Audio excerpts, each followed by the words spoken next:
When you're feeling down and feeling rough, there's a way to make it right with a remedy that's tough. Introducing Punching Nazis, the revolutionary new treatment that helps you fight back when the world's got you down. Feel that surge of energy as Punching Nazis gives you the strength to act and show those bad guys they've met their match. With a combination of bold action and fast-acting relief, this new medicine packs a punch just when you need it most. Punching Nazis isn't just a drug, it's a movement. It's a solution for those who want to take back what they treasure most.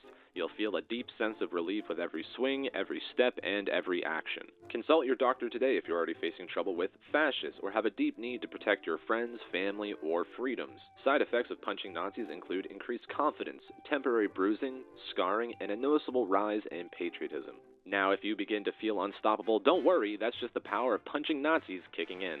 So, take action today and bring a little peace of mind with Punching Nazis, the drug that's here to punch back for a brighter tomorrow.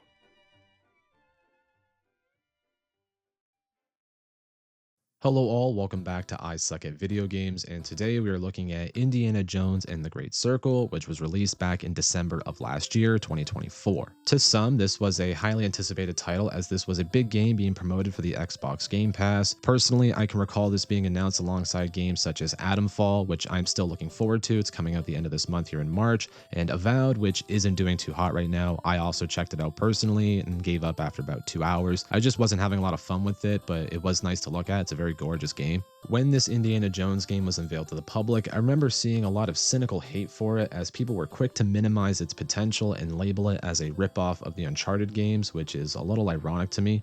I also saw people quickly harp on the decision to go first person and criticized it in favor of the third person games such as Uncharted or even like Prince of Persia. Luckily, we can say that Indiana Jones and the Great Circle is an awesome game with a lot of fun to be had with its globetrotting story that is filled with great mystery and memorable characters. Personally, I had faith in this game being executed properly because it was being made by MachineGames based out of Sweden. As most people know, MachineGames are best known for their run of Wolfenstein titles with great games such as The New Order, The Old Blood, and The New Colossus. MachineGames is one of those studios that may not be seen as very large, but when they do make stuff, they do make some great shit more often than not. In my opinion, the game has a lot of excellent components that made me really enjoy playing through its story, but that being said, it's not a perfect game, mind you. To go through some quick positives and negatives before getting to detail throughout the video, my favorite aspect of this game would be its combat, specifically the brawling aspect of the combat. I just found so much fun in beating the shit out of people within this game. I died countless times just because I kept getting into too big of fights, and I was not even mad. It was just so much fun to me regardless of failure. As the title of this video suggests, guns are hilariously useless within this game, even with upgrades. Honestly, it felt like the guns were better used as blunt objects rather than actual firearms. You can nail an Italian dude wearing nothing but a tank top with a clean headshot or a shot to the chest, you know, like the heart area, and he'll just shrug that shit off like it's nothing more than a minor inconvenience for him. Like, to be honest, for me, it was also just a minor annoyance. I found it to be more funny than anything, but it does ruin the illusion a little bit. Like, if you wanted to recreate the iconic scene where Indiana just kind of says fuck it and shoots the guy, good luck, and make sure you have a lot of ammo as well. This game is very much like a Resident Evil style game with its ammunition supply, at least. All weapons you pick up have a limited amount of ammo, just basically the magazine it has in it, and revolver ammo within the game can be scarce as well. But that could also be a result of me not keeping an eye out for ammo because I was too focused on brawling like this was the beginning of the Canada-USA game. The stealth within the game is serviceable, but what gets me every time is that when you're hiding, your AI companion will just walk right past the enemies and they will just do nothing about it.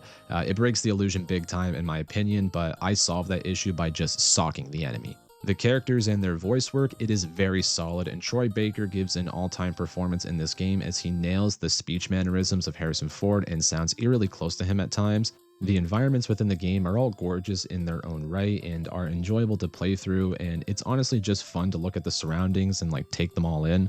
It really blew me away because looking back at the Wolfenstein games specifically, I always found that graphically, those games were nothing to write home about during their console generation, so to see what MachineGames crafted here is incredible and deserves to be praised. The puzzles were also pretty good in my opinion, not too difficult where you feel like you may have to look it up on how to do it, but enough of a challenge that you do have to sit there and think about it and maybe try a few different things to complete the puzzle. I'd say like half of the main puzzles you do, I was able to do in like my first try in one shot, and that's pretty rare for me with these types of games. Overall, I highly recommend playing this game at your earliest convenience. Grab it on sale or download it off Game Pass. I'm not sure if this game's on PlayStation yet, but when it does go there, if it's not yet, definitely check it out for all you PlayStation players. I have a strong feeling none of you will regret it. That being said though, before we head into the review of Indiana Jones, please remember that these videos are in-depth recounts of the story, so beware of spoilers. I will just be focusing on the main story within Indiana Jones, but I will talk a little bit about the fieldwork side missions as well, but for the sake of trying to keep the video under 2 hours, it will just be the main quest line I'm discussing in the video. Also, don't forget to leave a like if you enjoyed the video, and if you really enjoyed it, do not forget to subscribe as well, as we are approaching that goal of 1,000 subscribers. So with all of that out of the way, let us dive into the adventure of Indiana Jones and the Great Circle. Our game begins following Indiana Jones walking through a Peruvian jungle alongside a porter and 2 other individuals named Satipo and Barranca. This is actually the opening scene from the first Indiana Jones film, Raiders of the Lost Ark, which at first I did not know because, as I alluded to earlier, I've actually never watched the original trilogy of Indiana Jones movies, and honestly did not care too much about the character when I first downloaded this game. Personally, I think that benefited my experience with this game because I was able to enjoy it more without comparing it to the movies while playing it. This whole opening is actually just a dream sequence that serves as a neat little opening for the fans, at least I would assume, but it also stands as a sneaky tutorial for some of the basic movements of the game in addition to interacting with items. One thing I will say about the perspective debate that surrounds this game, I do find the constant switching between first and third person perspectives to be a little awkward at times. Whenever you climb or interact with certain prompts to remove something blocking your path, it will switch to third person and then jump back to first. It's just a little awkward to me, but it's not that big of a deal. In this opening, like in the movie, they do not show the face of Indiana for a period of time before you come to a river near your destination, and Barranca here decides to try and shoot Indiana, but this is where you get to use your trusty whip for the first time, snapping the gun out of his hands, sending him fleeing. Then we finally see Indiana Jones with the face of a young Harrison Ford, and he looks incredible in this game. Most of the characters, to be fair, are animated well and look very real. The clothing especially looks great in game, and especially the cutscenes. This dream sequence is actually the classic scene with the boulder chasing Indiana after he grabs the golden idol, and like I said before, I've not seen these movies prior to playing this game, but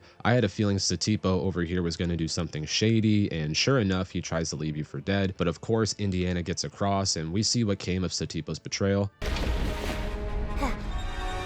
you have any ibuprofen? I got a headache. So then here is the classic boulder chase scene, and as you're running, the game starts echoing in lines from Indiana's past, in particular with a character known as Marion Ravenwood, who is a lost love in Indiana's life from the movies, and Indiana's clearly still got some hangups. Right as Indiana is about to be crushed, he then wakes up in his office on a dark and stormy night after some drinks with his colleague Marcus Brody, who he calls a lightweight like he also wasn't passed out from drinking like a total hypocrite. While in his office, he sees a shady figure pass through the hallway and hears some noises, and Indiana leaves to investigate. The sound design within the game should be commended as well. The atmosphere within the moment is executed greatly, with the flashing light from the storm lighting up the dim hallways. Also, the rain adds to the eeriness in the dark hallways.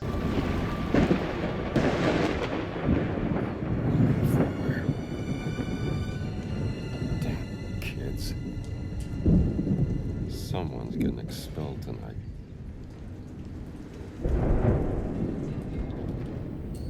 Those are big footprints.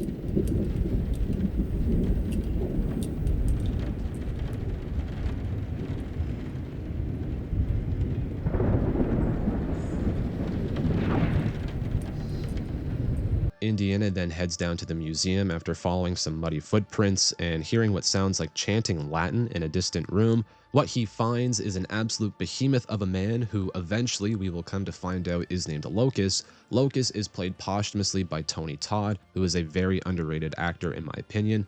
He unfortunately passed away from cancer in November, just before the release of this game in December of 2024. Tony Todd is best known for his roles as Candyman in the Candyman movies, or William Bloodworth in the Final Destination films, and to me, he was also the voice of the Fallen in Revenge of the Fallen, being like one of the only good things about that movie. In video games, he also recently voiced Venom in Insomniac's Spider-Man 2 and voices characters in Dota 2, so this is far from his first rodeo doing voice acting for a video game or even mocap work like in Black Ops 2.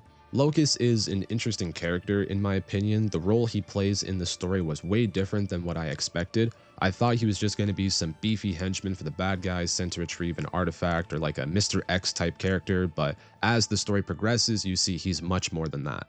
He will try to grab you at times, and at one point it will trigger a cutscene where Indiana is able to land a solid blow but also draw blood from Locus, so you know he's fucked up now. He is then promptly knocked out by the towering giant, and we are then hit with our title card. Indiana is then woken up by Brody in the morning, where he asks what happened, and Indy recounts the events from the night before, and now he must figure out what exactly the giant took. And this is the tutorial for puzzles in the game, as the puzzles will just require you to interact with items, sometimes placing them in specific areas, with context clues such as statues, paintings, or photographs. Speaking of hints, later on within the game you can unlock a camera, and with that you can take photos of the puzzles and get more hints if you really get stuck, which is a nice touch for some players. So then by completing this puzzle, Indiana and Brody come to the conclusion that the cat mummy artifact was the one that was stolen, and Indiana is curious to know why it was so special to this strange man. He and Marcus also find a point where Locus had exited through a window and had lost the pendant that we had seen around his neck. Seems a little sloppy for this mysterious giant fella, but whatever. Upon looking at the pendant, Indiana and Brody agree that it looks like a Vatican secret archive sigil, and Indiana gets the spark of excitement for a new adventure, as he can get the sense that this goes way deeper than just the cat mummy. When looking into his briefcase preparing to leave, we see a brand new notebook that was given to Indiana by Marion Ravenwood, and he freezes for a moment and thinks about the fact that he has not opened this briefcase in about a year or so. In timeline for the Indiana Jones movies, this game falls in between Raiders of the Lost Ark, which was set in 1936, and The Last Crusade, which was set in 1938, so meaning the Great Circle takes place in 1937, still in that build-up to World War II, and, you know, the growing power of Nazi Germany and fascist Italy. We even get an appearance from Benito Mussolini himself in this game, which was kind of funny to me. A few other major events happened in 1937 in regards to the Second World War, but we'll get to that later on when it plays into the story. Indiana is pretty hard set on going on this adventure, but Brody tries to talk him out of it because he sees this as nothing more than Indiana trying to run away from his problems, because when he left for Siwa 6 weeks ago, that's when Marion left him. Brody also raises the legitimate concern that Indiana is trying to leave his job at Marshall College during midterm season, which is a very important time in the academic semester. Indiana Jones is now off to the Vatican, planning to meet his contact Antonio. Indiana first has to fight or stealth his way to a meeting spot so Antonio can sneak Indiana Jones into the Vatican because it is filled with fascistas. Honestly, in this first moment, getting to just punch the shit out of some dudes was great. When you do certain moves like sneak attacks, the way the enemies just fall down, it's just fantastic to me. It's the right amount of over the top that feels at home in an 80s movie, because that's when these movies came out. You then make your way to meet one of my favorite characters in the game, Father Antonio Morelli, who is played by Enrico Colantoni, who is best known for shows like Flashpoint, which was fairly popular here in Canada, but I think also had a decent following in the States as well. I'm not fully sure. Colantoni has also been in movies like Galaxy Quest and other popular shows such as Veronica Mars, and recently The Trades alongside Rob Wells. Morelli here is an ally to Indiana, obviously, but more importantly, he's anti-fascist, as he warns Indiana about the fascistas within Vatican City, and specifically he mentions a man named Father Ventura, who is friends with Mussolini and has been seizing control of things while Pope Pius has fallen ill during that time. Morelli and Indiana make it to the Apostolic Library, where Antonio has his office, and where he shows him that sigil that we found, as Indiana explains who he is looking for. Indiana and Morelli discuss the idea of the giants he is talking about, and Antonio can give some information regarding a Father Crescenzo and his writings about a secret society of fallen angels who are hidden within the inner workings of the Holy City. Unfortunately though, Crescenzo was also known for being completely mad, so Antonio does not know how good the intel is, and during this moment he also gives Indiana a disguise to help him roam around the Vatican without being harassed by the guards. After which we are then introduced to Father Ventura. Vi siete fatto un amico, padre? Well, Padre Ventura, this is, Father Gallagher from St. Joseph's, Boston. Ah, in America.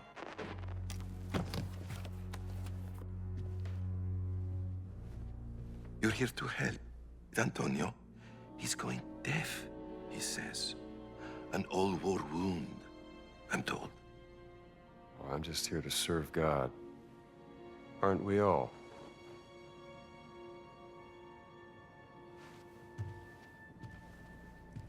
ne assumete la responsabilità.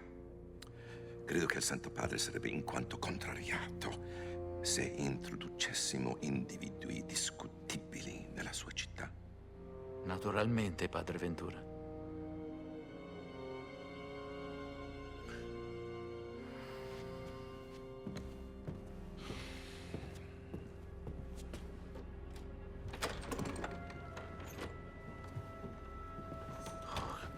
He's a jolly fellow.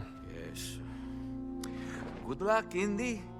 Indiana then moves into the library to begin searching for more information on the sigil, so Indiana is now free to travel around the Vatican, which is well designed in my opinion, and is probably my favorite area within the game in terms of design. Also, now that we are officially in the first open area to explore, I will take this time to talk about the movement, the UI design, and the side missions. As you can see, the UI is very barren, but I mean that in a good way. As you can see, you just have the small piece in the bottom left for your health and your current disguise, and also in the center with the stamina bar.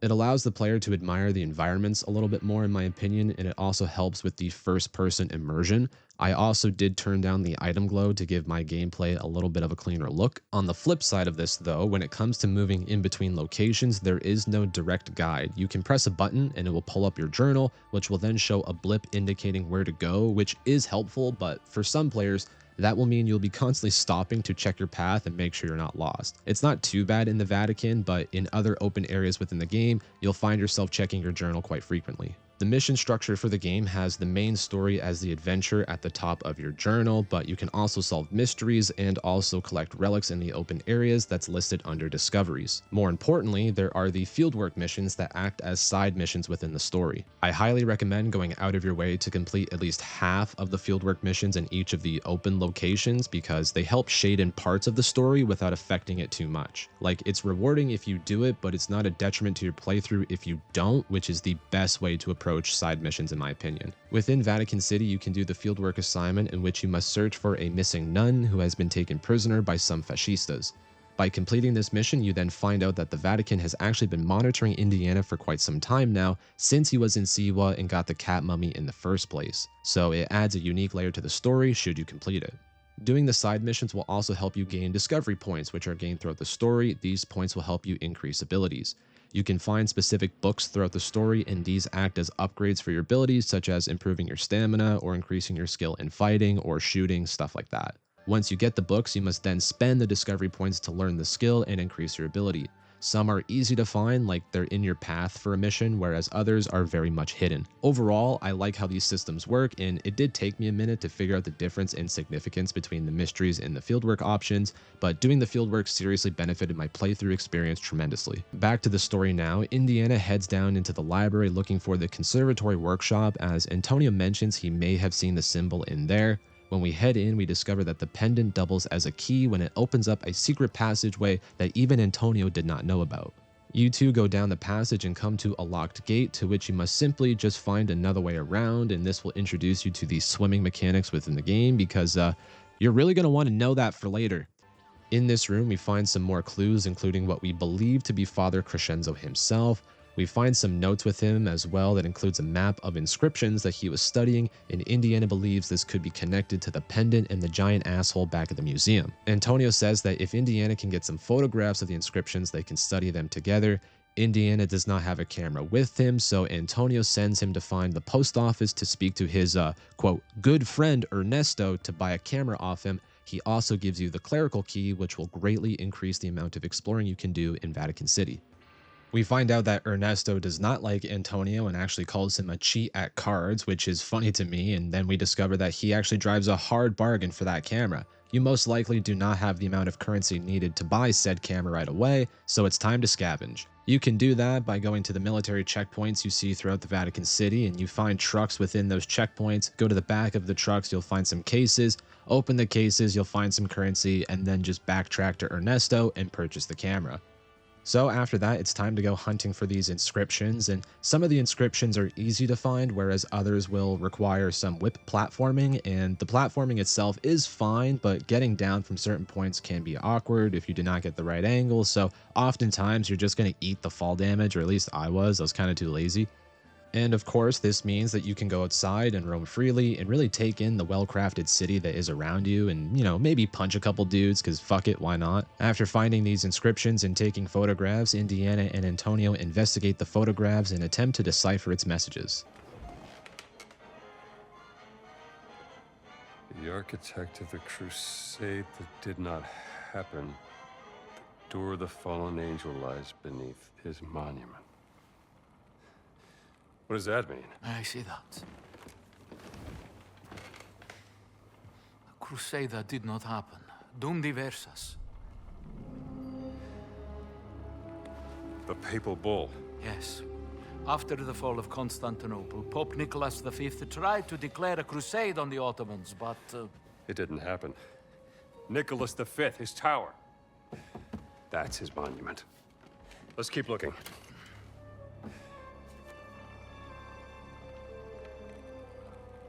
The demon guards the way to the underworld, where the tomb of the warrior giant lies. A demon?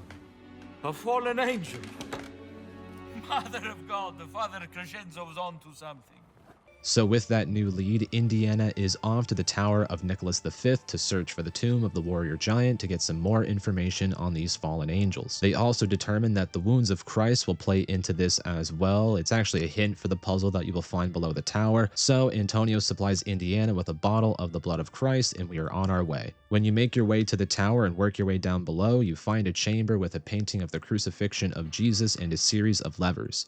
Scattered around the room are separate paintings that have drains attached to them, and you pour some of the wine into the drain and this will reveal a number.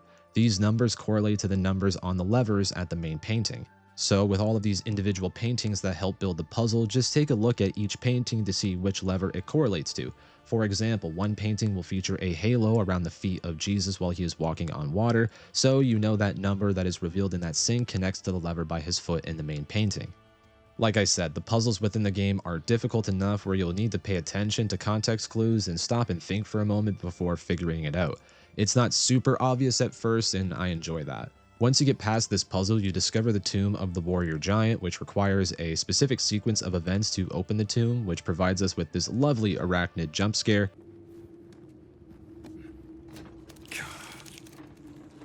If you do not like spiders and you don't like snakes, you will not like this game, I will tell you right now. Triggering this sequence seems fine at first, but then some rumbling up top begins and the ceiling begins to break apart and it shatters the tomb open. So Indiana finds the next clue to the mystery as he now knows there is some connection to a Nephilim monastery. The Nephilim were giants, specifically said to be a race of demigods within the Hebrew Bible. These giants were also referred to as the Fallen Ones, so Father Crescenzo was actually onto something. Also, yeah, if it's not obvious already, this game has a deep religious theme to its story and mystery, and that does fall in line with the rest of the Indiana Jones franchise. All in all, it's a monumental discovery, and then we find out that Indiana was not the only one searching for this, as minutes later a whole fucking bulldozer crashes through. So now you must escape the area that is now crawling with fascistas. Once you make your way to the opening made by the bulldozer, you crawl your way out and you get this great moment where Indy is helped out of the hole. But then Indiana notices a nun acting quite shifty and decides to follow. Indiana finds her up on a balcony and begins to question her behavior when something interesting happens. Gallagher, is spying on people part of your daily nun routine, sister? I was actually just bird watching.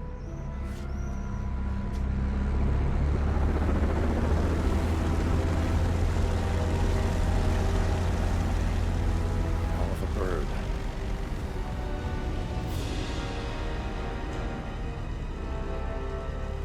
Give me that.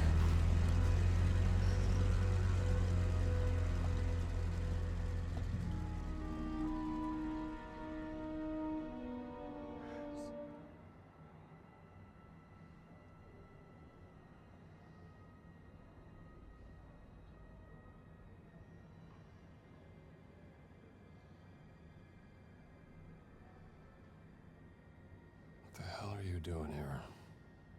An old friend of yours? That's Emmerich Voss, German archaeologist, and leader of the Fears Occult research program. And you know that how? The Lord revealeth his secret unto his servants. So in this moment, we get introduced to two major characters for the plot going forward. First, the woman with us is Gina Lombardi, who is not a nun, but instead an investigative journalist who is looking for her missing sister. Secondly, we get introduced to the main antagonist of the game, German archaeologist Emmerich Voss, as he arrives and is greeted by Benito Mussolini and Father Ventura. It turns out Indiana and Gina's stories are more intertwined than they thought. Gina reveals a photo of her missing sister Laura Lombardi, who Indiana happens to know, and Gina believes that Emmerich Voss is connected to her sister's disappearance. So then the two decide to exchange any information the two gather that could be of interest to the other, so that means we will be seeing Gina again very soon. After that, we bring the parchment that we retrieved from the tomb of the warrior giant to Antonio to study it together. After this, he directs us to check out the Fountain of Confession for further study. Once you have made it to the Fountain of Confession, you see some symbols on it that look similar to the Nephilim ones from before. You also discover that the statue turns out to be an elaborate puzzle. Now that you have the camera as well, the game introduces the hint system. When you take multiple pictures of a statue or puzzle, Indiana will explain his understanding of it, which serves as a hint to the player. Gina pops in out of nowhere and startles Jones, causing him to fall, and she is now going to basically accompany you for the rest of the main campaign. She stays behind in certain fieldwork missions and the other things, but as far as the main quest line goes, she is your companion for the rest of it. Once you two figure out the complex puzzle within the statue, a staircase will appear and the two of you will descend down together. We have now arrived into the Chamber of Tribulations. The next few rooms, a part of the Chamber of Tribulations, will be a series of puzzles that you must pass through. These all involve fire in some way, and at times Gina will help you complete the objectives.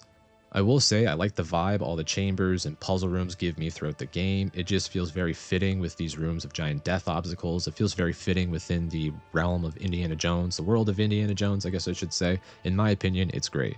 By completing the main puzzle rooms, we find out they are actually connected and that they are actually forges. These forges create keys that are used for the main door. You complete the challenges and earn the keys to open this massive door, and yes, those keys are supposed to look like the keys that are on the Vatican flag. The door opens to a secret Nephilim monastery, and then you search through the monastery and find a scriptorium, and once you enter the scriptorium, you and Gina hear a distant noise, and you hear them periodically throughout the level. While in the scriptorium, there are some books you can interact with that will trigger cutscenes and give us some more information regarding the mystery at the center of this game. These books will include one on the origins of the Nephilim Order. As it turns out, part of their origins is that they swore loyalty to St. Peter during the founding of the Christian Church to atone for their ancestral sin, and you'll hear that phrase atonement and the ancestral sin a lot throughout this game.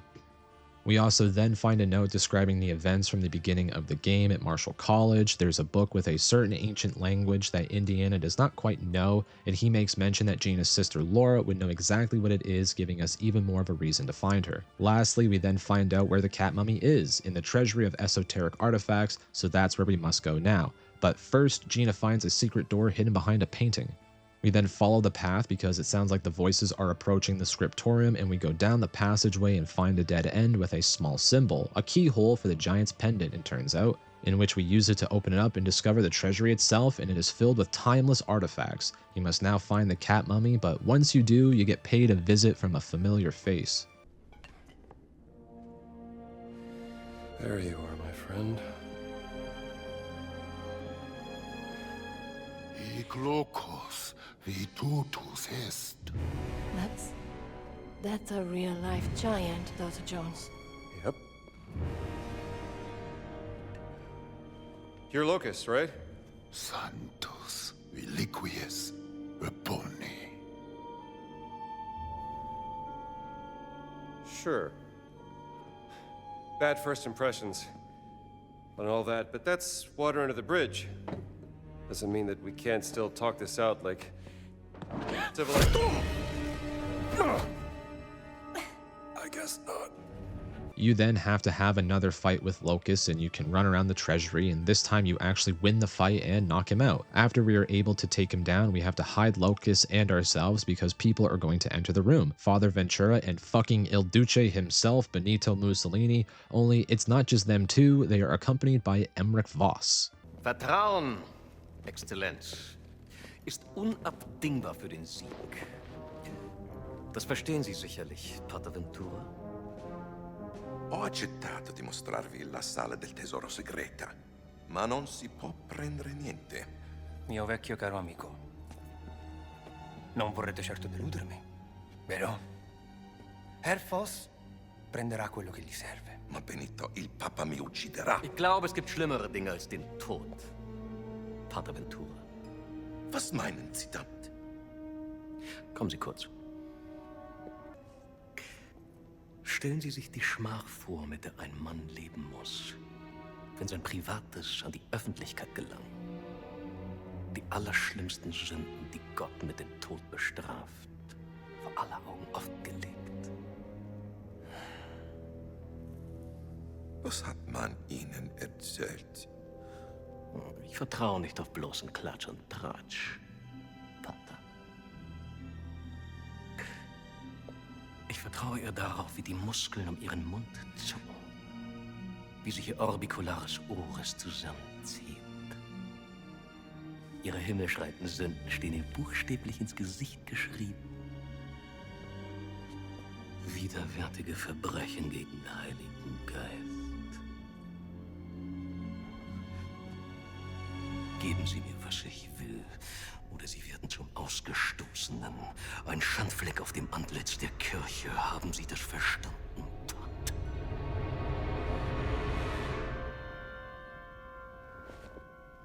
Pater? Massive scene, obviously. We get a real solid look at our main villain, Emmerich Voss, who, in my opinion, is a really good villain in this game. He is present enough that he does not feel wasted in the background, and he's the type of villain who cuts deeper with his words than with physical action.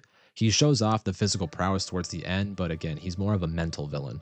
Not to mention, he is voice acted incredibly well by Marios Gavrilis, sorry if I mispronounced that, and to give in to the comparison with the Uncharted series, I find him to be a far better and memorable villain than almost every villain in the Uncharted series, with the only ones breaking that trend being Lazarevich from Uncharted 2 and Ray from 4. So from that scene, we saw that many artifacts were actually holding pieces of an object that is related to the Great Circle, and now with this new addition to their collection, they are going to return to Giza in Egypt to find their next piece. So Indiana and Gina are following behind. This then leads us to a fun sequence where we must try to hitch a ride on that blimp that we saw earlier, but before we can get there, we get caught by Father Ventura. The jig is up and he orders a soldier to deal with you while he goes to deal with Antonio, but before he can get to Antonio, Locus and his boys show up and Father Ventura is dealt with. It was at this point that I was starting to become clear to me that Locus was not on the side of Voss and them, and that he has his own interests at stake, his own purpose in this story, and I will say I really enjoyed his arc. The little blimp segment is cool as well, wonderfully animated with the time of day and all, and it was a little absurd when the rail starts breaking off, but it's whatever. We make our way inside and are reacquainted with Gina while we are off to Egypt. The game takes this moment to explain what the Great Circle is and what importance it could have, while also taking a moment to establish more character for Gina, which I actually liked.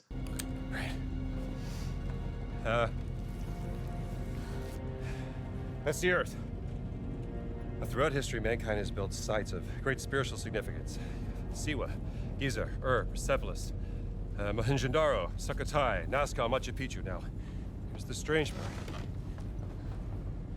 If you were to draw a line through these ancient sites around the globe, you get a perfectly aligned circle. The Great Circle. Exactly. Sounds like a coincidence to me. Maybe you're right. Maybe it's just a fluke. Or maybe Voss found something that connects these stone relics to the Great Circle. Nazis don't care about history, Dr. Jones. They only care about power. Legend says that the Great Circle does have some power, something about its geometry, a deeper force that connects these sites. Yeah, but that's superstition. And I don't believe in superstition. Neither do I. But if Voss thinks those stone relics can help the Reich, then we have to find them before he does. No, you have to find them. I have to find my sister. Overall, I like Gina throughout the story. I feel like her character helped elevate the emotional interest for the story, given the connection with her sister. Also, as the story progresses, we see that she's also slowly becoming a love interest for Indiana Jones, so that plays a factor later on as well. The blimp lands in Giza, and we are then introduced to some more characters, including Colonel Gantz, who will serve as a secondary antagonist of sorts for a short bit here in the story. From the conversation with Voss, we understand that they are aware of the Giants as well. They actually have one in custody ready for questioning, and we also see that Voss and Gantz certainly do not get along and are butting heads. What makes Voss interesting is how aware of this he is and how he uses it to manipulate Gantz, as he mentions to Bergman here, who is his right-hand man. Speaking of Bergman, I will say they dropped the ball with him, in my opinion. Maybe he's factored into some of the fieldwork assignments I never did, but he has this interesting look with this mask that's like covering part of his face and giving a facade, and he has this interesting look to him, this silent killer vibe that I wish was explored more. Again, maybe it is, but I just didn't see it. He does fuck all throughout the game. But now we have officially made it to our second open area of the game, Giza. It's not as colorful or beautiful looking as the Vatican or even Sukhothai later on in the game, and we'll get to that in a bit, but its design is still very well done for what it is. You can explore around the area next to some real historical sites such as the Sphinx, and I thought that was pretty cool. The bits of trees and foliage that's there looks nice as well. The interiors, such as the puzzle rooms and the tunnels, are cool looking as well. Once out of the blimp, you follow Gina into the work camp near the excavation site to meet her contact. Her contact is a woman named Dame Nawal Shafiq Barclay, an affluent person who actually knows of Indiana Jones and specifically his association with Marcus Brody, the man from the college earlier in the game. After sitting with Dame Nawal and getting refreshed, we get the next lead from her as she gives Gina a list of participants within a Nazi experiment going on in Giza, and to her shock, her sister's name is on it. Also, Nawal explains that Voss believes he may have found the Idol of Ra here in Giza, and given its description matching the other artifacts so far, it would make sense that this could be housing the next piece of the Great Circle. We are then played a recording of Voss talking to one of his men reporting from the excavation at the Sphinx. They seem to be searching for a sanctuary of the Guardians, possibly alluding to the giants who are deeply connected to this story, so that sets up a fieldwork mission. If you do the Sanctuary of the Guardians fieldwork assignment, there's a pretty fun puzzle room done with some lights and mirrors that leads into a face-off with some scorpions, which will become important in a bit. With the main mission, you have to collect a number of steely tablets for Nawal and give them to her associate, Professor Omar, after which she will be able to gain work passes that will get Indiana and Gina into the Nazi work camp to infiltrate the dig site. She gives Indiana the plan that when they infiltrate the work camp, she will create a distraction to give Indiana Jones and Gina the time and space to get into Emmerich Voss's office to see what he knows. You take down a flag to send the signal, and seconds later a large explosion goes off, bringing a lot of attention to it. You manage to get up into his office and find some more evidence. You also find Gina's sister's notebook, indicating perhaps Voss did have some knowledge of her disappearance. Also in the notebook, we see she was studying the same cuneiform-like language that Indiana could not decipher in the scriptorium. We also find a telegram report about a German vessel named the KMS Kumitz that strangely disappeared off the coast of Peru. I want you to remember that name, Kumitz. While in Voss's office, we witness him enter a detention center across the camp where the giant is being held for questioning.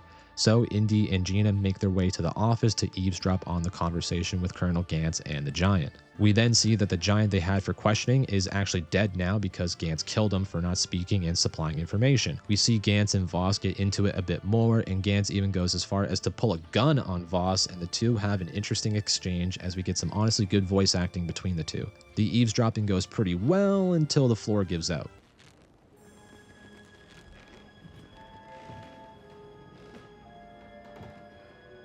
Indiana Jones. Voss? What are you doing here? Just dropping by.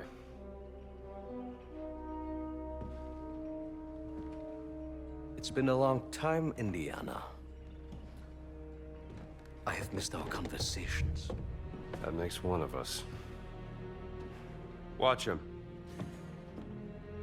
I think the interaction here between Indiana and Voss is very interesting, as they are near equals, it seems, in terms of intellect, and they have this back and forth as Indiana tries to decipher the markings on the giant's chest, and from this we finally figure out what the language is. It turns out to be Adamic, the supposed first language given to man from the gods. This is a major piece of the puzzle going forward. The scene here somehow gets even better as the back and forth continues until it reaches a boiling point, and the choreography of it just makes me laugh, and you'll see what I mean. Where is Laura? You should be asking yourself, who is Laura? Tell me where you've taken my sister. Now you're overlooking Lex Parsimonia. Always choose the explanation with the fewest assumptions. I'm not assuming anything. Just tell me where she is before I put a bullet into your gut. You're assuming she didn't join my cause out of her own free volition. You are assuming she wants you to find her, when the only assumption you need to make is that she's happy where she is, working for me. No! Gina?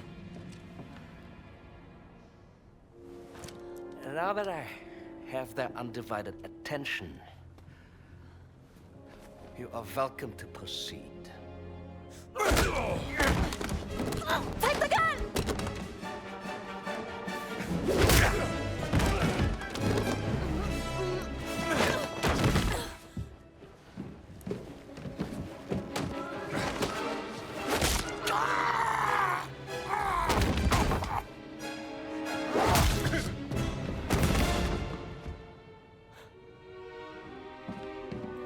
I have killed many men like you.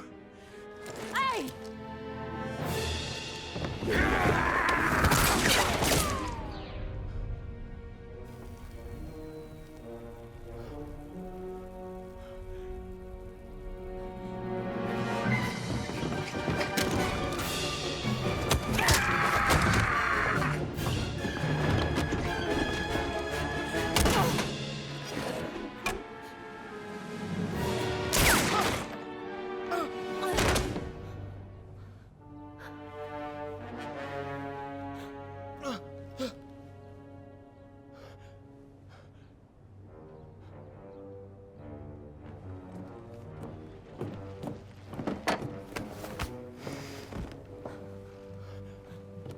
Sie haben mir das Leben gerettet.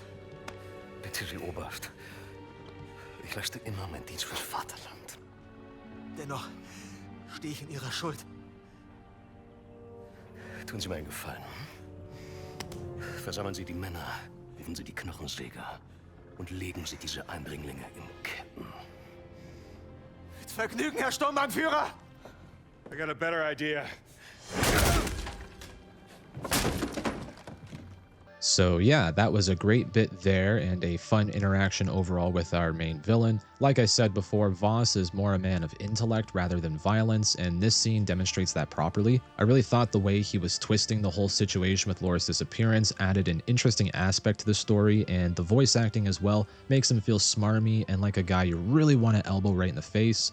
After this, we must escape, and we get a fun segment where we must make a dash for an escape tunnel, where Dame Nawal is waiting for us, but in the midst of all that, there is a large amount of guns firing at you. Nawal collapses the mine, and the three of you are safe but scattered. Jones and Nawal push forward and find a point where Voss and his team were searching for the Idol of Ra, where we find a cool snake, but more importantly, Jones and Nawal make a huge connection in the story. The Guardians vowed to protect the gift of the gods and the legacy of King Khufu. The gift must be the idol. Guardians. Giant Guardians. It's the Nephilim Order. The Nephilim Order working with the ancient Egyptians, thousands of years before the rise of the Christian Church. Only the Guardians carry the key to unlock the enigma of Horamaket. Horus of the Horizon! Revered in the form of the Sphinx! And open the way into the Safehold. Must be a reference to the Dream Stele. This is what Voss has been looking for. How to unlock the Dream Stele.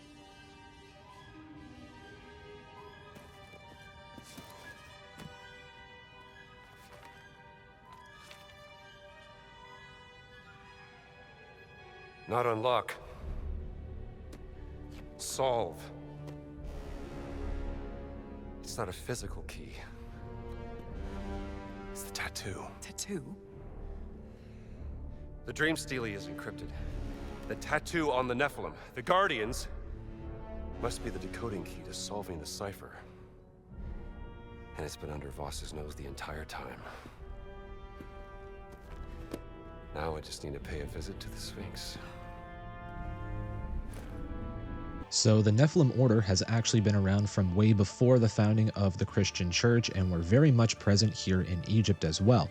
So now with that discovery, they must solve the Dream Stele using the notebook from Gina's sister. This then brings Indiana to the pyramid of King Khufu, and this holds an underground chamber of resonance with more stele pieces with the Adamic writing on it. Thanks to Laura Lombardi's notebook and some flashbacks to Locust, Indiana is eventually able to figure it out, and he learns Adamic. When he properly speaks the phrase, a trapdoor opens below him, bringing him to a secret cave system. This cave system leads to another puzzle that utilizes mirrors and light. This one also technically includes symbols that you have to build using those lights. This will then unlock another huge door. You open the giant's door to find more caves. Then with some platforming and whipping around, you come to a dark, shady room. You step onto certain pressure plates that release light into the room, and when you open all of them, it will trigger a cutscene where we are visited by yet another giant. This whole fight is very interesting because it's in the dark. The giant here is blind and cannot see you, but he can hear you, obviously. So you are to sneak around and use the light pads to turn them back on so you can see the giant and, well, box the shit out of him. It can take a while, but you can use his blindness to your advantage by easily evading and sneaking up on him. To speed up this process, you can use the number of large metal poles to use as weapons. I think that whole sequence was really well done. It had some nervy moments to it while trying to be sneaky and avoid him, and it was a good build on the two previous fights with Locust. Once you defeat him and place a key in the statue in the middle of the room, an opening on the ground appears and Indiana hops in where he collects himself. He realizes that he has now officially found the Idol of Ra. No funny business here though, really. You walk up, grab the idol, and unfortunately have to smash it to get the next stone for the Great Circle. Only I lied about the funny business because shortly thereafter, sand starts pouring into the room and you're gonna die like a farmer stuck in a corn silo. You escape that room to discover the whole place is falling apart and filling up with sand, and Indiana is running for his life yet again, and you're able to escape with the stone. The only problem is that the sand followed you outside, and now Indiana Jones is buried up to his neck with the worst possible person showing up.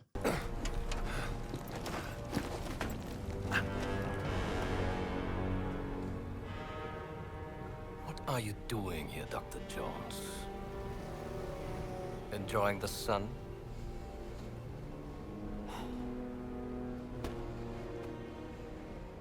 You think you know the Great Circle, and you don't know its power. The power of this. But I am the one unlocking its truth, piece by piece. Oh yeah? I saw the dream stealing. I found that stone. Here's what you're missing, Voss. Archaeology is a game of wits, of determination, of proper research.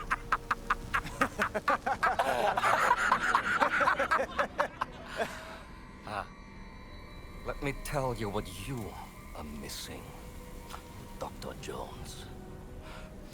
While you were playing your pointless game, I was playing you. Oh, I can hear your gears turning now. You're wondering if maybe you should have built yourself a life of meaning instead of ending up here, dead and forgotten in the sense of Africa.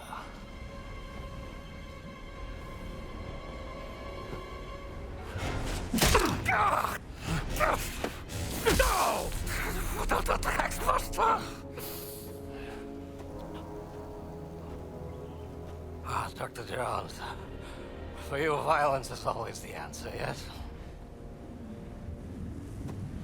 So, unfortunately, the Nazis take the stone and leave, but first, Voss gets a word from one of his men that they have received word from another missing group of German soldiers, but this time in the Himalayas.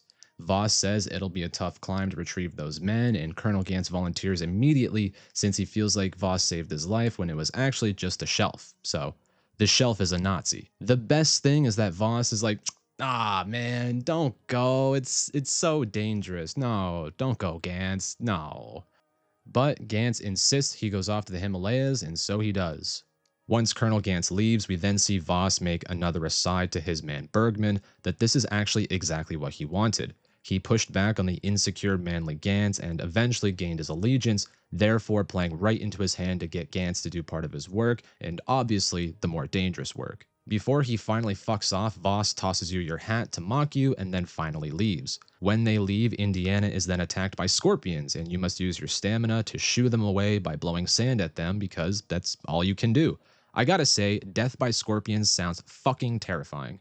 Do this for long enough, and Gina and Dame the Wall come to the rescue and get rid of the scorpions and dig you out as you lose consciousness. Indiana comes to, and the Wall gives him a transcript with some information from Voss's discoveries. His work on the Great Circle began some time ago when he found something regarding forbidden stones related to the Great Circle. He then secured funding to retrieve a stone from Machu Picchu, which is in Peru, so we're starting to see some dots get connected here. Speaking of which, Voss had brought Gina's sister Laura to Peru to translate the Adamic carvings, but somehow only Voss returned from there, and Laura and the ship they were on, the KMS Kumets, has disappeared along with the stone they were looking for. So what happened to them? Was it a fruitless journey, or was she forced to go with a separate team to the Himalayas to look for a different stone? Luckily, Gina intercepted a Morse code message with the exact coordinates of where in the Himalayas they need to go. From here, Dame the Wall aids us in getting on a series of boats, and we are then on our way to the next destination in our adventure, the Himalayas. Here, the game will enter its more linear section of the story, as the next two areas are short and to the point with the objective and are far more action-packed.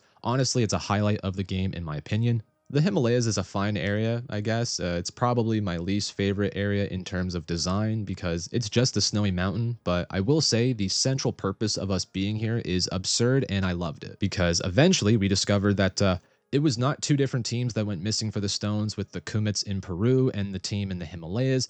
It's actually the same missing team because you come to an opening and look up and that's the KMS Kumets in the fucking Himalayas just sticking out like a sore thumb.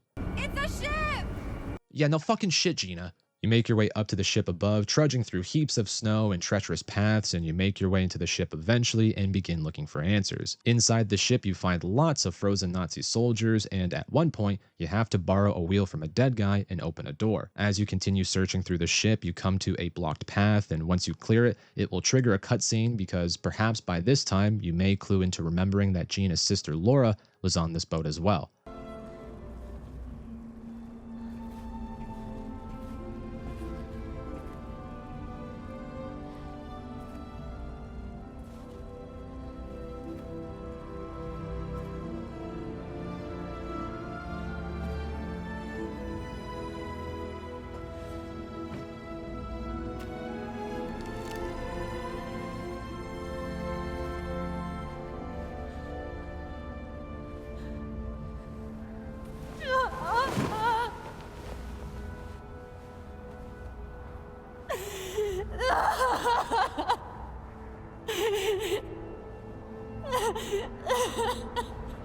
This very sad moment is randomly cut short by this establishing shot of the ship making noise in the wind. I wish they sat on that moment longer, but maybe they felt nobody wanted to listen to someone cry for so long, so... Afterwards, the two are sitting there together, and Gina is now determined to figure out what has happened here. And me too, honestly. How the fuck did that ship get up here? They also discover a folder talking about the power said to be held by the stone found in Peru. Something about speaking the word to fold the earth in half. I'm not quite sure. The two also find Laura's ID card stating her position working with the Nazis, leaving Gina in denial about it. Unfortunately, though, we have run out of time as the Nazis have arrived, and you can deal with them by thunder-cunting them off the edge.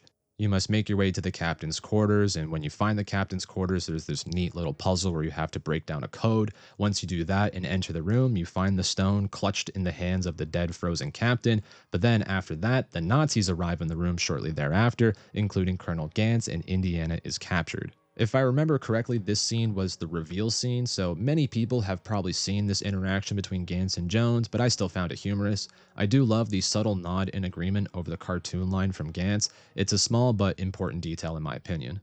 Despite this, Gantz seems prepared to shoot Jones, but right at that moment, Gina pops out with the stone in hand, ready to offer it up to save Jones's life. Only it's not the stone, it's a fucking grenade, bitch! Obviously, this sets off a chain reaction that results in the rock under the ship giving way, and we then see Gantz immediately walk back on his words with his actions. When he asks for help to his fellow soldier, he pulls him down to get up after saying he would walk through fire for his men.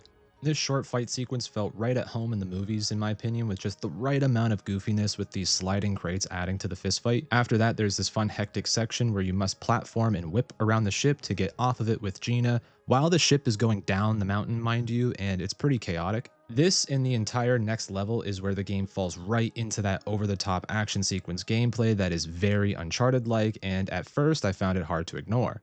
However, after sitting and thinking about it, this feels like an Ouroboros situation now because Uncharted is inherently inspired by Indiana Jones. I think we can all agree upon that. So it feels fitting that Indiana Jones's return to video games would be inspired by Uncharted. Now, there is some over-the-top action within the movies as well, but in the video game medium, I cannot help but feel there is some Uncharted vibes within this linear section.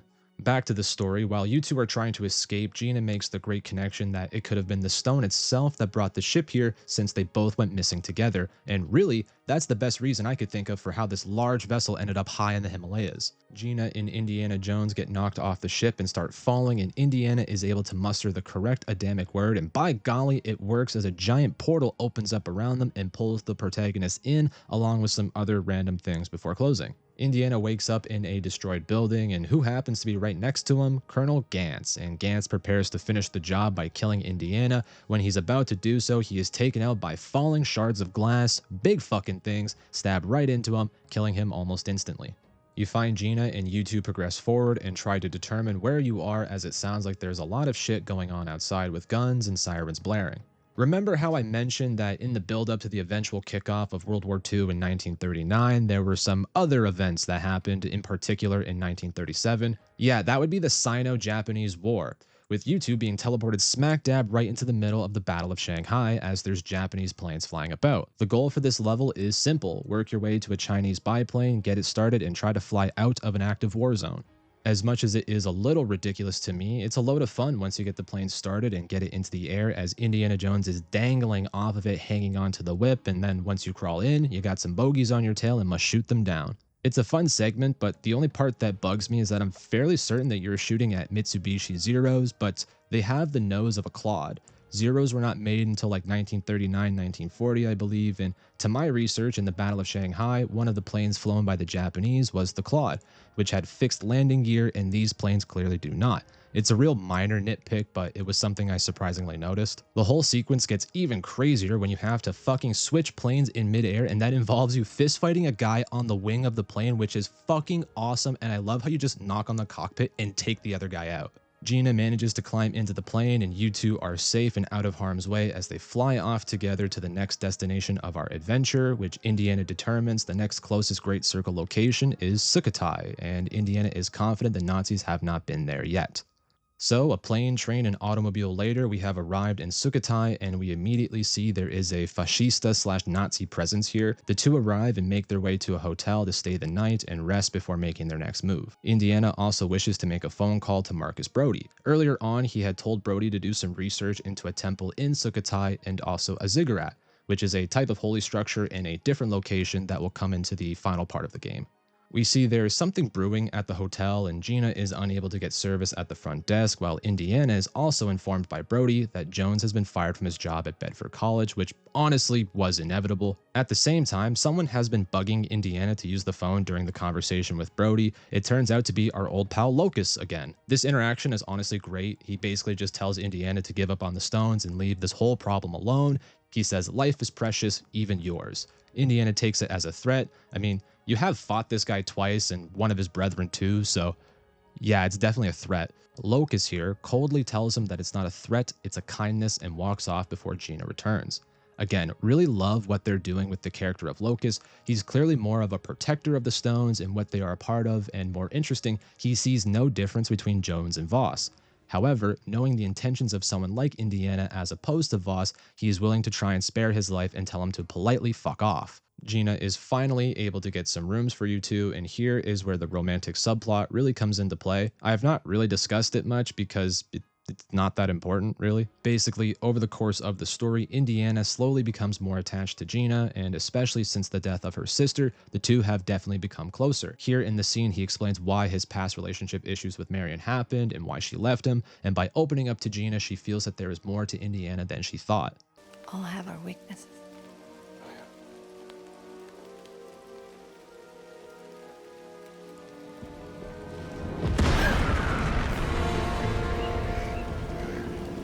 Yeah, that's right, dummy. You got cock-blocked by an explosion. That thing I mentioned brewing at the hotel is this. Turns out the hotel is ran or frequented by rebels in the area fighting against the fascistas and Nazis. 2 men are taken out and then you can fight back, but eventually you must grab a key and escape.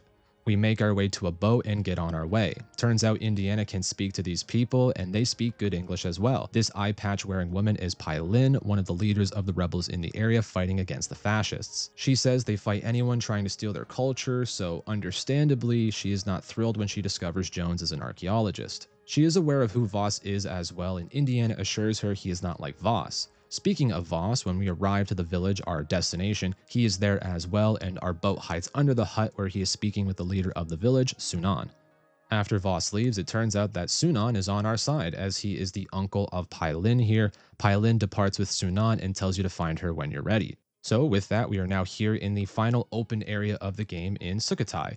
Visually, very appealing, a very green and damp forest that you must navigate by boat.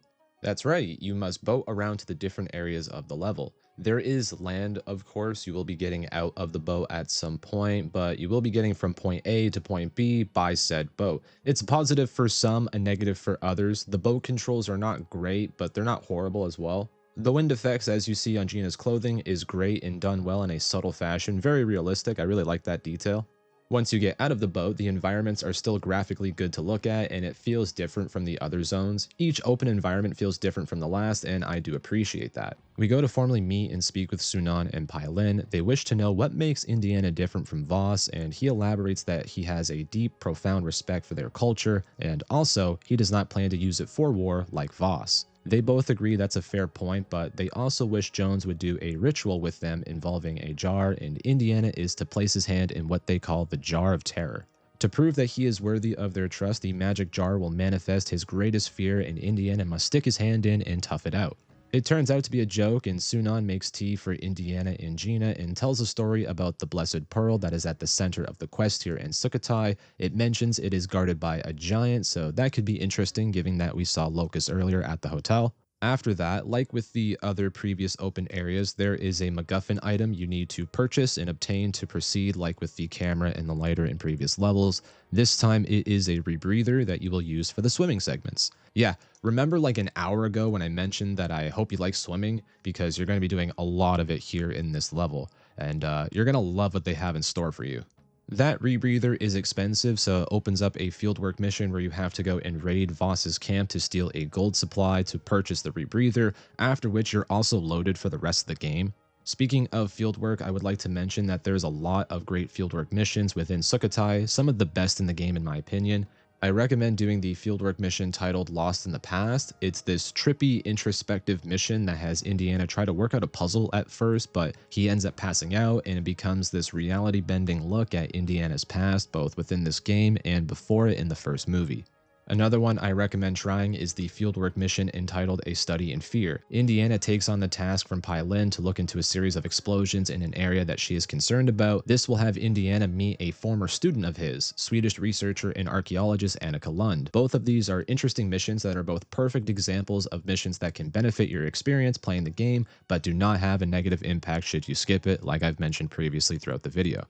Also, the puzzles in Sukhothai are also pretty good. The main gimmick with them is utilizing the flow of water, sometimes using it to move gears or to fill specific drains using interchangeable wooden tubes. These were, for some reason, the ones I had the most difficulty with, in particular the wooden tubes one. Later on, there are puzzles that have more to do with game pieces and pressure pads that rotate 90 degrees. Those ones are easy and actually just fun, especially when you get to play with human pieces, which I assure you is not as bad as it sounds. But anyways, back to the main quest. We take the rebreather and check our journal 50 million times until we reach our destination and search for the temple that Sunan discussed in his story. To access the temple, you have to complete a puzzle that will open up a gate, and here you get to see the temple and just what exactly that giant is that they talked about.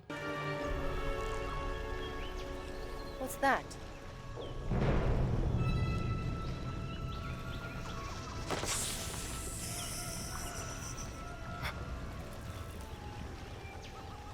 Gina. Jones? Gina! Oh. Stay still. I am still. Don't move.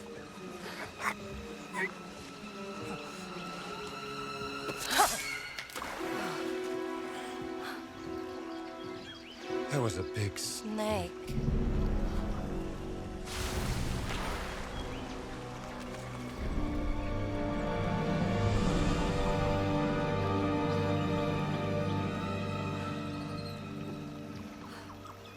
This place gives me the heebie-jeebies. The Hebrew what? Yeah, I hope you like snakes because this temple is guarded by a giant fucking snake. Nah, that shadowy figure that totally is not Locust was nothing but a misdirect. The real threat here is that giant fuck-off snake that reminds me of that movie with Ice Cube. Personally, I do not fuck with snakes. Like, I know here it's just a video game, it's no big deal. To some people it might be, but I will say the way in which the big snake is animated and executed in-game is honestly terrifying.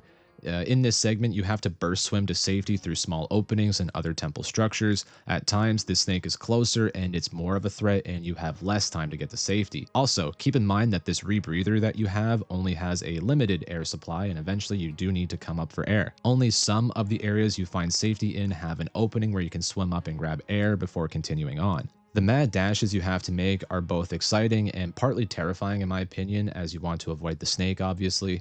The lack of information the game provides helps in that effect as well, because until I got to the point where I just sacrificed myself to see how long it would take for the snake to knob me up like I'm John Voight, I always thought the snake was a lot closer than it actually was, so in hindsight I think that's a neat detail. Of course, the last opening you make it to is blocked, so here is where the snake almost gets you, but luckily that also means you have survived this section and can now get out of the water because you have officially made it inside the temple. The temple itself is alright. I do think the gimmick of the temple is a little contrived. You have to throw tridents onto mushrooms or some other form of fungi to use as leverage points to whip across, but given what else we've seen so far, it's whatever.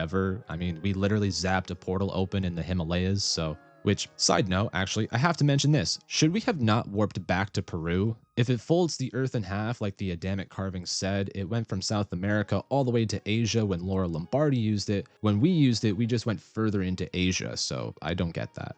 While maneuvering through this section, you will come across giant snake skins that have been shed off, so you can bet your ass you have not seen the last of that fucking snake. And you're right, as it appears again in the next platforming section, as you have to jump and whip across stones surrounded by deep water and, of course, that snake. Overall, the platforming is really easy, and you should honestly have no trouble staying out of the water, but you will have that sense of, oh fuck, oh fuck, oh fuck, oh fuck, oh fuck, oh fuck, oh fuck, when you splash down in the water. At one point, you find a dead war elephant hanging in the vines after falling several years ago, obviously, and luckily there are some leftover spears because that snake has practically got you in no man's land on this platform, but now you can fight back. Fuck you, snake! After you succeed in driving off the snake once more, you can safely advance. You will now go to climb up the temple, and when you make it to the top of the temple, you are able to reunite with Gina, who's still in the boat, which honestly puts the size of the temple into perspective considering how far you had to climb up. Gina and Indiana find a puzzle room, and we find that game that I mentioned earlier.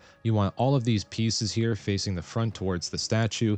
At first, when you start the game, you will realize you do not have enough pieces to play the game. You will then figure out by placing the pieces to face towards the right, you will then have a separate hatch open up, giving you the correct amount of pieces needed to win the game. Then, once you place all the pieces in the correct position to get the objects facing the statue at the front, it will then move to the side showing an Adamic carving that Indiana deciphers as a message leading to where the stone is nearby. After we decipher this, we then get another visit from our dear friend Locust. Knowledge is a curse. It brings only death. Oh no.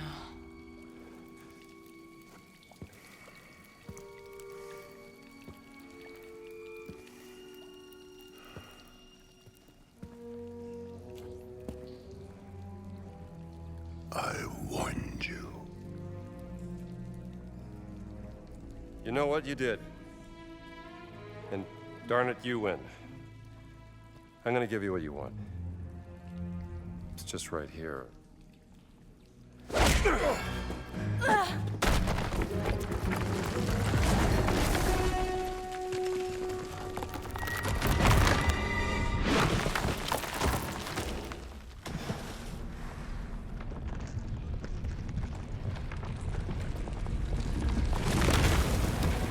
Run. Run!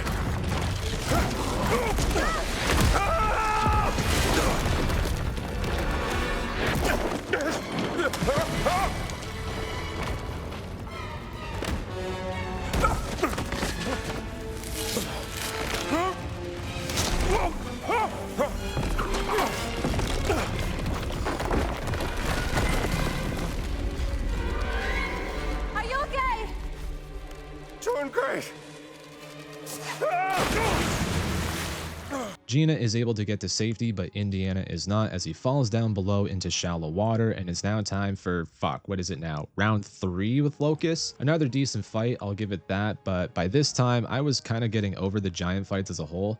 The first time it served a purpose because it established a mysterious and strong threat to spark the adventure. The second time it showed that there was more to the fight and that Indiana could hold his own eventually. The third fight, while not with Locust specifically, felt like the proper peak because of the added gimmick of the giant being blind and you were in the dark as well. Here it just felt like one too many in my opinion, but luckily it takes a wicked turn.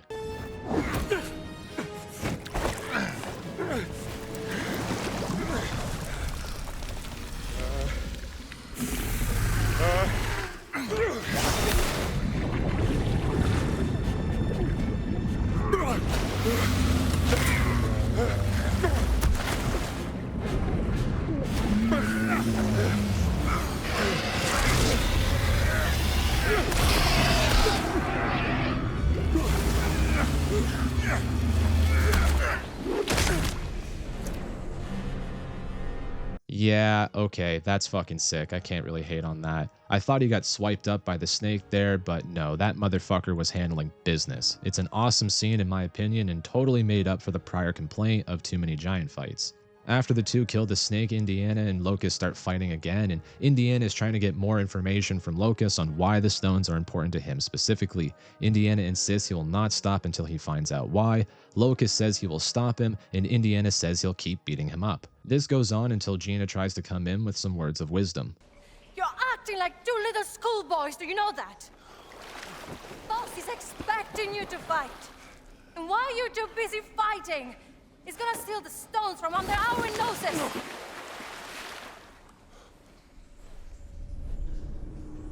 I must protect the words. I must atone for my ancestors. Oh, for God's sake! Who cares? You are both stuck in the past. And right now there is a great evil spreading throughout the world. And we can choose to fight against it or each other. I have no...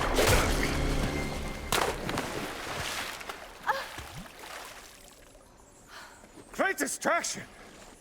I meant what I said. Let's get out of here. This place gives me the cheepy-cheepies.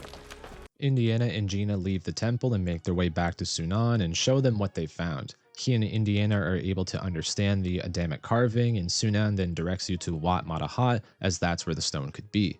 We go there, find Nazis, punch them, and enter the temple to find a human-sized version of the game we played before. We grab the locals and return to play the game. This is super easy. I was able to complete it in one go. You've got lots of pieces. You then enter the temple properly, do some light platforming, and easily find the blessed pearl you are looking for and smash it to get the stone. Obviously, the place comes falling down in classic fashion. You survive and make it to Gina and give her the stone, where Locust is waiting, and he then tries to confiscate all the stones we have once and for all. The life of ignorance is a blessing. I envy you, little man.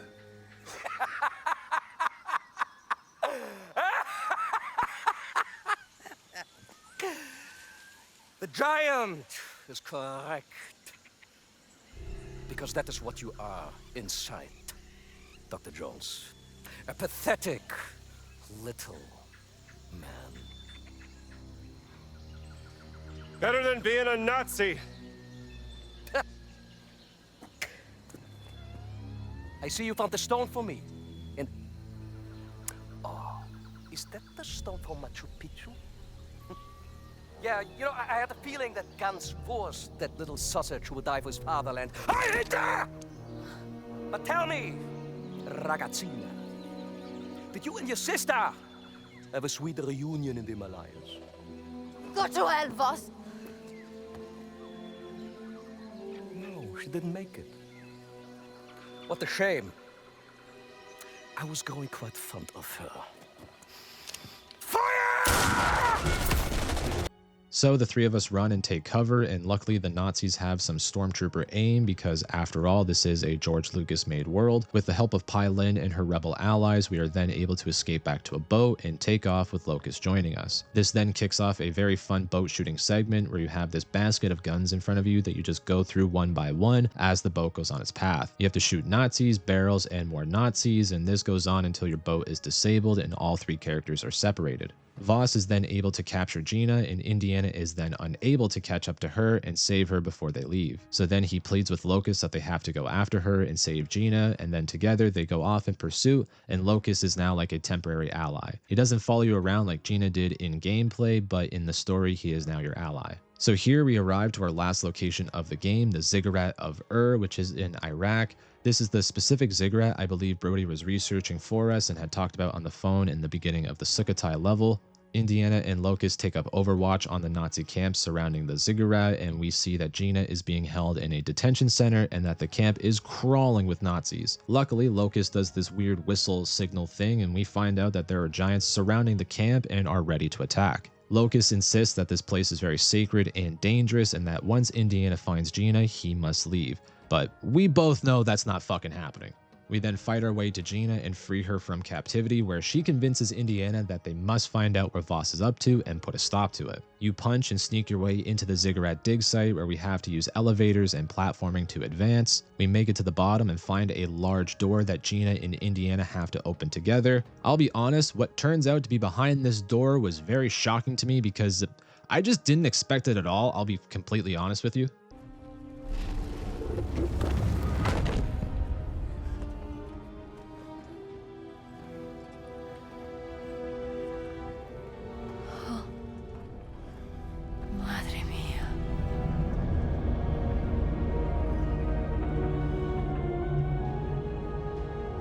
What I think it is?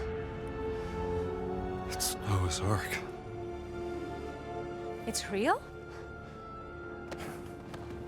Yes, that is Noah's Ark inside a cave here in Iraq. It gives the situation some serious grandiose because that is one of the biggest biblical stories. I mean, even Darren Aronofsky made a movie about it. Something serious is being cooked up here, and Indiana has to find out and stop whatever Voss plans to do. He sees an access tent connected to the Ark and must sneak his way in there while also leaving Gina behind with the stones, so Voss cannot have all of them should Indiana be captured. You make it into the tent and surprisingly find Locust bound and unconscious, and of course Voss is there too. This scene will recap a few important things regarding the purpose of the stones and what exactly happened to Laura Lombardi. This scene perfectly encapsulates the sliminess of Voss and why I like him as a villain. He is able to be domineering without direct force, and he's able to get under the skin of the protagonist with the twisting of words. From an excavation in North Africa, it details the story of the flood myth and its connection to the Great Circle. The Metatron, the voice of God, was sent down to instruct a mortal man, let's call him Noah, to build a giant vessel. The Ark. The angel gave Noah 17 stones, all imbued with the power to fold the earth. Yes! 17 stones, 17 words. Each stone connected to one of the locations of the Great Circle. Noah used the stones to gather animals from around the world, and then, after the flood was over, to repopulate the earth. And the stones were left hidden at each of the Great Circle sites under the protection of this ghastly race of giants. Yes. Some legends blamed the flood on them, so they needed redemption. But over time, the stones were lost, stolen, forgotten, so the giants formed an alliance with the Vatican to seek out and find the stones again. To keep them for men like us.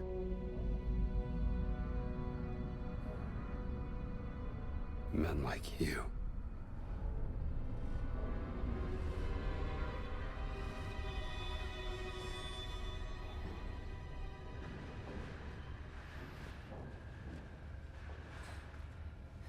Tell me, Dr. Jones, where's Miss Lombardi? Oh, she's gone. Long gone. That is a shame. Because I have something she would want to hear. This is Laura Lombardi, aboard the SS Comet. Boss, if you hear this, your experiment failed. The ship is stranded on a mountain. The captain wants me to perform the experiment again, to get us back to safety. But I refuse. I'd rather die with the stone than let you have it. I hope you burn it. What a preposterous woman. And now she's dead. For what? You will never understand.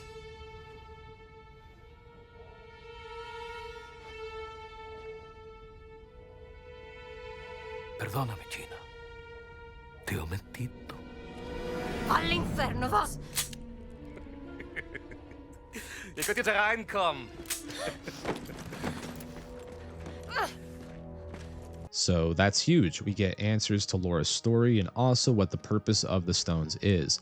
Laura had essentially let herself die, thinking it would put a stop to Voss's plan, assuming he would never find where they ended up. It sounded like she was forced to work for the Nazis against her will and died in the mountains trying to disrupt the plan. Voss was just messing with Gina earlier and doing so to get into Gina's head by saying Laura was willingly working for his cause. In a moment, we'll see exactly how these stones in the Ark are connected, but the goal of Voss is to use the stones together to power the German army, giving them the ability to create powerful weapons, but more importantly for them to be able to move the German army anywhere at a moment's notice and bring the fight to the continental United States. Then we get probably my favorite shot of the whole game when they use trains to get the Ark out of the cave. Indiana, Gina, and Locust are now bound together and sat on the Ark as we see the full purpose of the stones. When all 17 pieces are put in place in the correct order, uttering the correct word with that stone, it will grant the user the ability to travel anywhere. While Voss is putting the stones in, Locust is chanting a prayer of some sort in Adamic,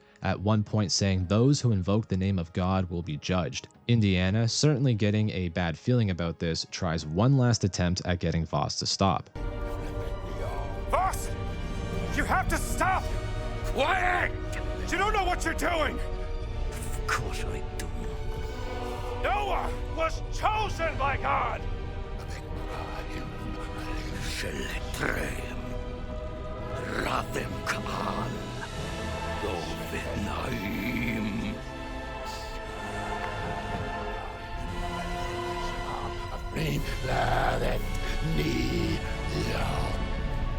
Don't say the last...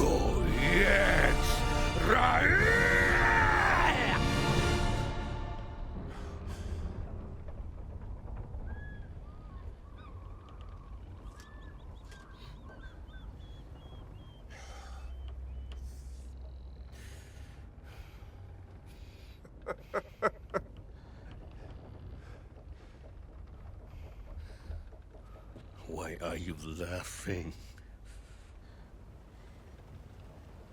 What did you think would happen?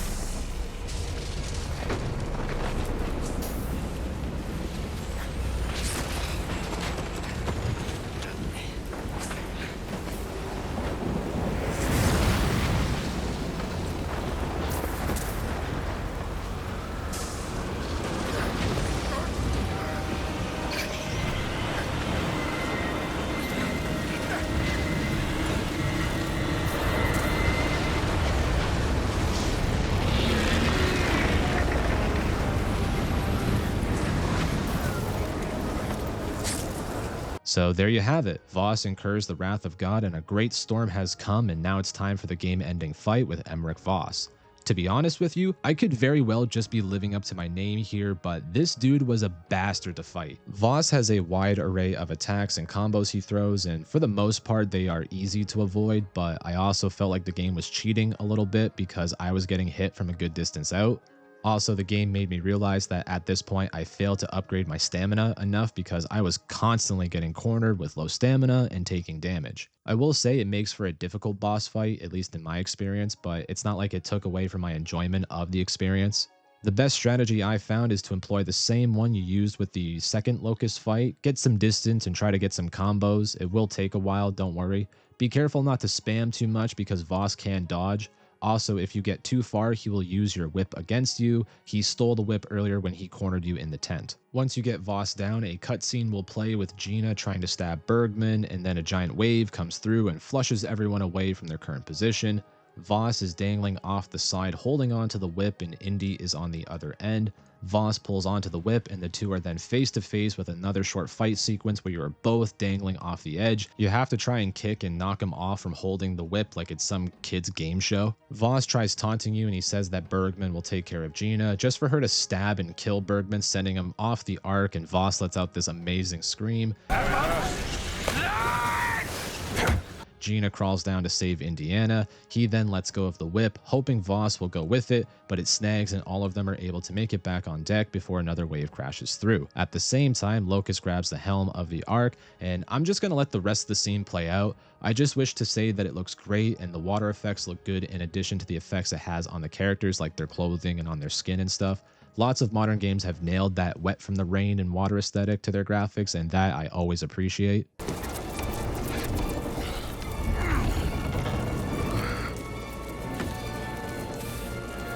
Get away from there! Move!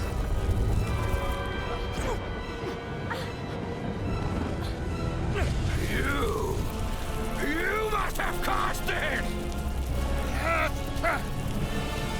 Move away!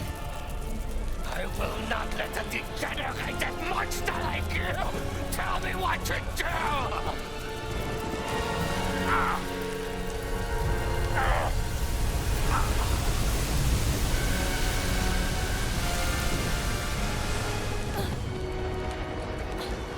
This is my... You were born! This is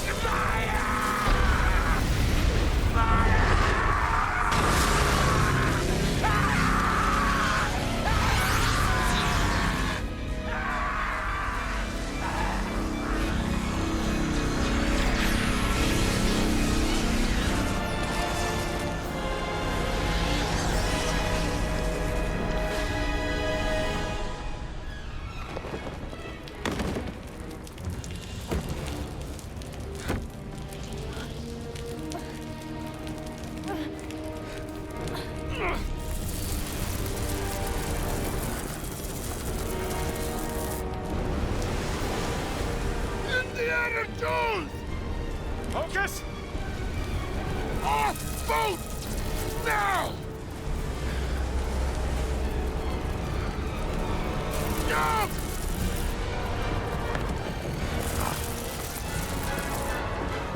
You don't know how to swim!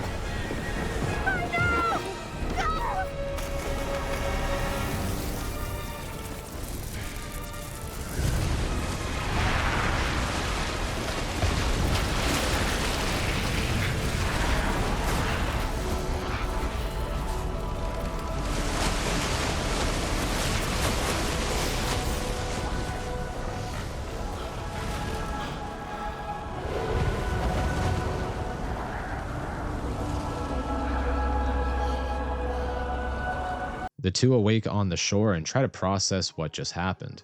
They both wonder what happened with Locust. Gina says it looked like he proved he was worthy, perhaps atoning for that ancestral sin that was mentioned at the beginning of the game. The two leave knowing the journey is now finished, with the stones all collected back where they belong, with the Ark itself also in safe hands. The game concludes with Gina and Indiana Jones standing next to a plane on a runway. Indiana attempts to make a move on Gina and says that he wants to be with her and that he can make time for her, connecting back to the conversation they had at the hotel in Sukhothai. But Gina, on the other hand, does not see it right now. She tells him to find her when this is all over, this meaning World War II, so it's gonna be a minute. but maybe when that's all over, they can reconnect and have that fancy dinner. They share a final embrace, and Gina departs on a plane and she rides off into the beautifully animated sunset as Indiana puffs his hat and departs as the full classic Indiana Jones theme finally plays after being partially teased several times throughout the game as the final credits roll. So there you have it. That was Indiana Jones and the Great Circle, a momentous adventure that took us across the globe in what was a deep theological mystery that brought with it interesting characters, slimy villains, and a load of fun. I am so glad and so pleased that this game delivered and that it got praise from both fans and critics alike. I do feel like this style of gameplay is not for everyone, but that still did not stop it from reaching a proper audience. In my opinion, Indiana Jones and the Great Circle had so many technical things right with it, from the graphics to the intrigue of its plot. It felt right at home with the rest of the series in terms of its action, characters, and the occult activity within the game. MachineGames crafted a strong game here in the world of Indiana Jones that I think has far more good than bad. I think the good is enough for me to look past my few grievances in the game. Yeah, the guns suck, but punching the shit out of dudes is so much fun. Why would you even want to shoot them? The game does play pretty smoothly, and it looks even better to boot. The people who worked on this game should feel proud of themselves. I would definitely be interested in playing a sequel or perhaps a trilogy of titles based on Indiana Jones made by MachineGames. They've clearly shown that they understand the source material and can make a journey that feels true to it. I'm going to praise the voice acting again, as there are some other people who I wish to mention for the stellar VA work within this game, including Alessandra Mastronardi, who voiced Gina. In my opinion, she was great in game and her character was a great addition to the story. I feel like companion characters can be hard to nail in video games without having them be, annoying. She fit right in the pocket for me. Her strongest quality is easily her motivation in the story, and the way in which it is handled added a strong emotional beat to the narrative. She's done a lot of work in Italy, of course, but she's also done work in North America before, as she's been in stuff like The Unbearable Weight of Massive Talent, where she played Gabriella, and also she was in Master of None on Netflix. Up next, we have Nacar Zadigan, who played Dame Nawal Shafiq Barclay. Zadigan is a popular TV actress who's appeared in many things such as 24 and more recently The Mayor of Kingstown. Also shout out to Carlo Rota, who I've seen in things such as Saw 5 and that one CBC show Little Mosque on the Prairie, which, laugh all you want, that show ran for 6 seasons.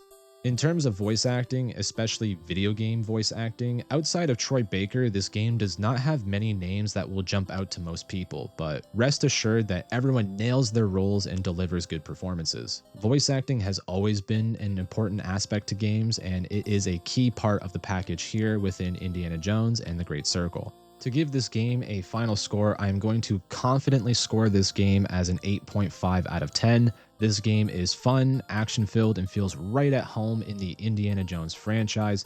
It has good characters, good voice acting, and a good plot at its core. The few negatives I do have with this game is easily trounced by the positives, but it's enough to warrant the loss in score. Things like the AI kind of not following you and getting in the way in terms of your stealth and kind of breaking the immersion that way. The uselessness of guns does kind of play into it because it kind of like puts you into a box in terms of how you can solve your situation. It's either stealth or beat the shit out of everyone. With all that being said though, this is still easily a game I will play again in a few years when the finer details fade in my memory. It is a game I highly recommend playing, and it is seriously one of MachineGames' best work. So that's about it from me. What did you think of Indiana Jones and the Great Circle? Did you play it, or are you planning to play it? Either way, let me know down below.